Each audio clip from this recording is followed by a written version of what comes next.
السلام علیکم معزز ناظرین، بسم اللہ الرحمن الرحیم۔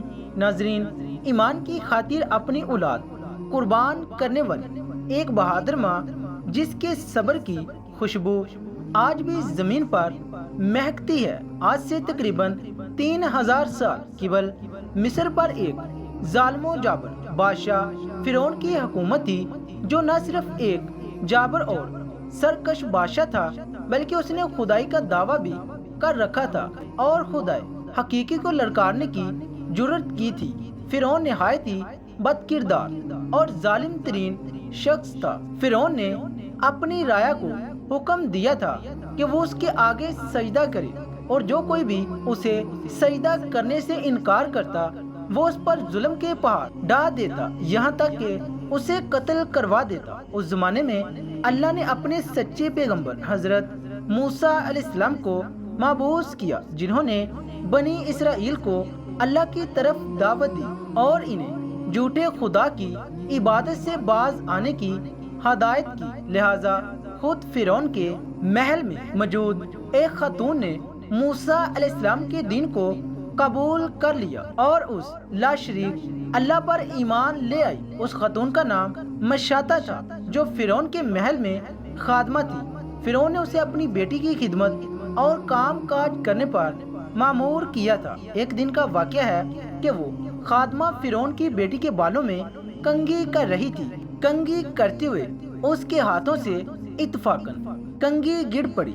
وہ اٹھانے لگی تو اس کی زبان سے بے ساختہ بسم اللہ نکل گیا۔ اس پر شہزادی نے کہا کہ تو نے آج عجیب کلمہ بولا، رب تو میرا باپ فرعون ہی ہے، تو پھر تم نے یہ کس کا نام لیا ہے؟ اس نے جواب دیا، فرعون رب نہیں بلکہ رب وہ اللہ ہے جو مجھے اور تجھے اور خود فرعون کو روزی دیتا ہے۔ شہزادی نے کہا، اچھا تو کیا تو میرے باپ کے سوا کسی اور کو اپنا رب مانتی ہے؟ اس نے جواب دیا، ہاں، میرا، تیرا اور تیرے باپ سب کا رب اللہ ہی ہے۔ شہزادی نے اس بات کی اطلاع اپنے باپ کو دے دی۔ وہ نہایت ہی غضبناک ہوا اور اس نے اس باندی کو اپنے دربار میں بلوایا۔ جب وہ حاضر ہوئی تو فرعون نے پوچھا، کیا تو نے میرے سوا کسی اور کو اپنا رب مان لیا ہے؟ خادمہ نے صاف صاف کہہ دیا کہ میں تمہیں خدا نہیں مان سکتی، میرا اور تیرا رب اللہ ہی ہے جو بلندیوں اور بزرگی والا ہے۔ جواب سن کر فرعون حیرت زدہ رہ گیا۔ اسے اتنی استقامت اور جرت بڑے جواب کی امید نہ تھی۔ فرعون نے سوچا کہ اس عورت کو ایسی عبرتناک سزا دینی چاہیے کہ اس طرح کی جرت دوبارہ کسی شخص کو نہ ہو۔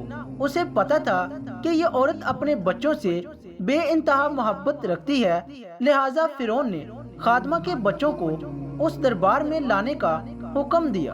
پھر فرعون نے سپاہیوں کو حکم دیا کہ ایک بڑی دیگ میں تیل گرم کیا جائے۔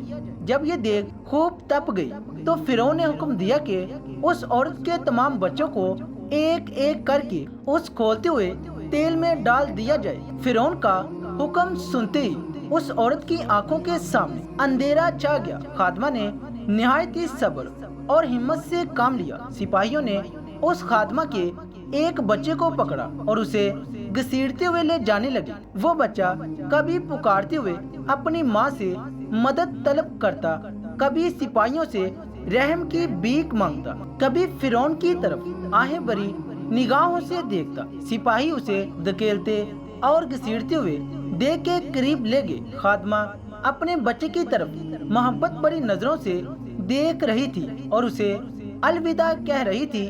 چند لمحات میں اس کے جگر گوشے بچے کو کھولتے ہوئے تیل میں پھینک دیا گیا اور کچھ ہی لمحے میں اس معصوم کی ہڈیاں تیل کے اوپر تیرنے لگی۔ فرعون نے خادمہ کی طرف دیکھا اور کہا، اب اس نادیدہ خدا کو چھوڑ دو اور مجھے رب مان لو۔ خاتون نے دلیرانہ نظروں سے فرعون کی طرف دیکھا اور اسے خدا تسلیم کرنے سے انکار کر دیا۔ فرعون اس ثابت قدمی اور ہمت کو دیکھ کر دنگ رہ گیا۔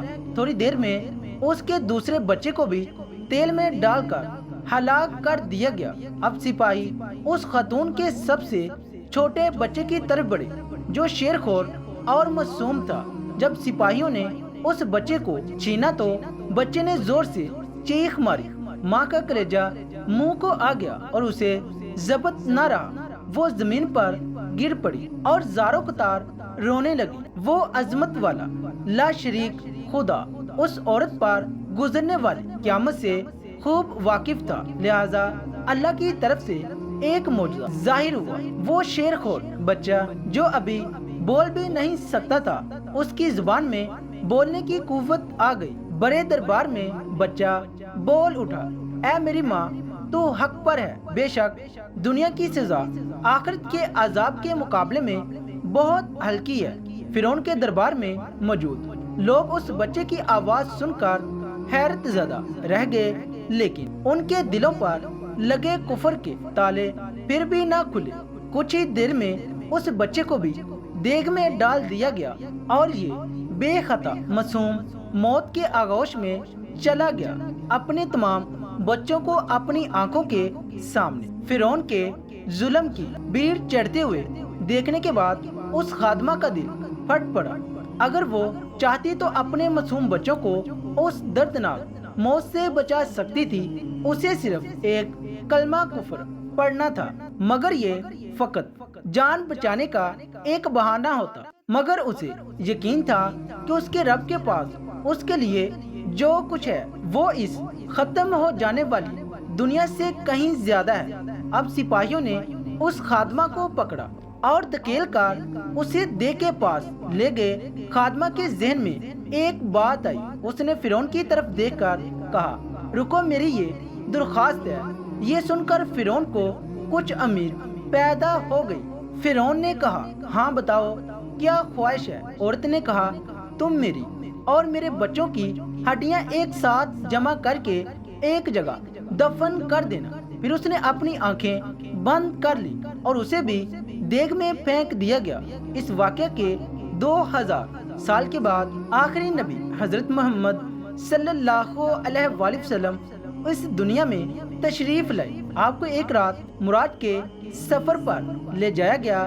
معراج کی رات جب نبی صلی اللہ علیہ وآلہ وسلم براق پر سوار ہو کر بیت المقدس پہنچے تو آپ کو مصر کی طرف سے ایک خوشبو آنے لگی۔ حضور نے جبریل سے پوچھا، اے جبریل، یہ کتنی اچھی خوشبو آ رہی ہے، یہ خوشبو کیسی ہے؟ جبریل امین نے عرض کی، یا رسول اللہ، فرعون کی ایک باندی تھی جس نے ایمان کی خاطر اپنے اور اپنے بچوں کی جانوں کا سودا کیا تھا۔ اس کے اور اس کے بچوں کی ہڈیوں کو جہاں دفن کیا گیا تھا، جس دن انہیں دفن کیا گیا، اس دن سے لے کر آج تک یہ خوشبو آ رہی ہے اور یہ قیامت تک آتی رہے گی۔ بے شک ہم خوش قسمت ہیں کہ اللہ نے ہمیں ایمان کی دولت سے نوازا ہے، جس ایمان کو پانے کے لیے لوگوں نے اپنی اور اپنی اولادوں کی جانوں کے نذرانے پیش کر دیے، جبکہ ہمیں کتنی آسانی سے یہ دین اور ایمان مل گیا۔ کیا ہم نے کبھی سوچا ہے کہ ہمارے ایمان کی قیمت کیا ہے؟ کاش ہم بھی اپنے ایمان کو اتنی ہی محبت اور حفاظت سے سنبھال سکیں۔ آپ کے خیال میں اس واقعہ سے ہمیں سب سے بڑا سبق کیا ملتا ہے؟ اپنی رائے ضرور دیں۔ Thanks for watching. اللہ حافظ۔